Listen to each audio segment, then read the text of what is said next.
Hi friends, ഇന്ന് ഞാൻ പറയാൻ പോകുന്ന വിഷയം മാറ്റത്തിൻ്റെ മാനദണ്ഡങ്ങൾ എന്നുള്ളതാണ്.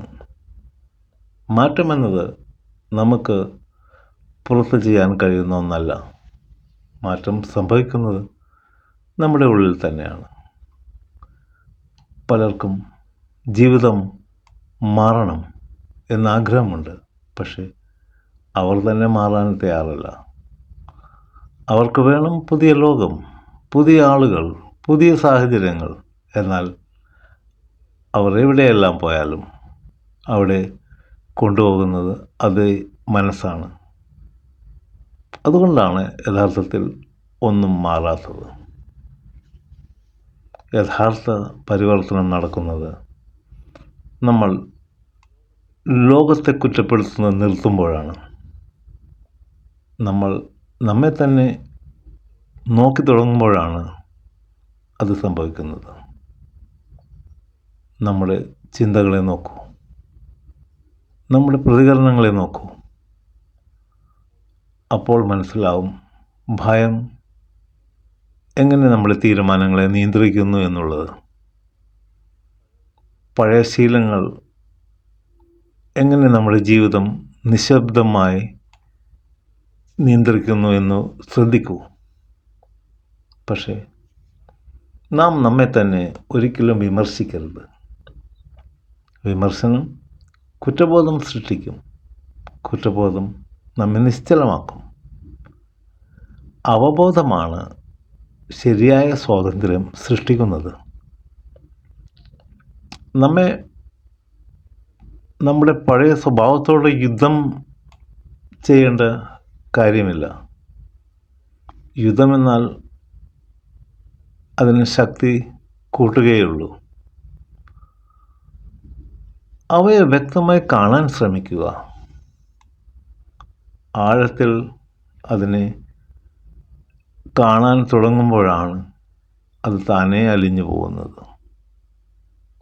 പക്ഷേ ശരിയായ മാറ്റത്തിന് ധൈര്യം വേണം, കറേജ്. കാരണം പഴയത് വേദനയായാലും അത് പരിചിതമാണല്ലോ. പുതിയത് എത്ര മനോഹരമായാലും അപരിചിതം തന്നെ. ഓർമ്മിക്കുക, ആശ്വാസത്തിൽ ഒരിക്കലും വളർച്ച ഉണ്ടാവില്ല. ഉറക്കത്തിൽ പരിവർത്തനവും ഉണ്ടാവില്ല. ഭൂതകാലം കഴിഞ്ഞുപോയി. ഭാവി വെറും സങ്കല്പം മാത്രം. മാറ്റം സംഭവിക്കാൻ കഴിയുന്ന ഒറ്റ സ്ഥലം ഈ നിമിഷം തന്നെയാണ്, ദിസ് മൊമെൻറ്റ്. അതുകൊണ്ട് ഉത്തരവാദിത്വം ഏറ്റെടുക്കണം. ഒരു ഗുരുവും ഒരു പുസ്തകവും ഒരു ദാർശനിക നിബന്ധനയും ഒരു മതങ്ങളും നമ്മെ മാറ്റില്ല. അവയ്ക്ക് നമ്മളെ മാറ്റാൻ കഴിയില്ല. അവയെല്ലാം വാതിൽ കാണിച്ചു തരാൻ മാത്രമുള്ള ഉപകരണങ്ങളായി കാണുക. അതിലൂടെ നടക്കേണ്ടത് നാം തന്നെയാണ്. അവബോധം ജീവിതശൈലിയാക്കിയാൽ പിന്നെ കോപം, ഭയം, പഠിപ്പിക്കപ്പെട്ട ശീലങ്ങൾ ഇവ നമ്മുടെ ജീവിതത്തെ എങ്ങനെ നിയന്ത്രിക്കുന്നു എന്ന് ശരിയായി കാണാൻ കഴിയും. അങ്ങനെയായാൽ നാം ബോധപൂർവം പ്രവർത്തിക്കാൻ തുടങ്ങും. സത്യസന്ധമായി ജീവിക്കാൻ തുടങ്ങും. ശരിയായ മാറ്റം എന്നത് മറ്റൊരാളാകുക എന്നുള്ളതല്ല, സ്വതന്ത്രനാവുക എന്നുള്ളതാണ്. അറിയാതെ ആവർത്തിക്കുന്ന ശീലങ്ങളിൽ നിന്ന് മുക്തനാവുക. കടം വാങ്ങിയ വിശ്വാസങ്ങളിൽ നിന്ന് വിടുതൽ വാങ്ങുക. നമ്മുടെ യഥാർത്ഥ സ്വഭാവം എങ്ങനെയാണോ അങ്ങനെ ജീവിക്കാൻ തുടങ്ങുക. അതിന് നല്ല ധൈര്യം സംഭരിക്കണം.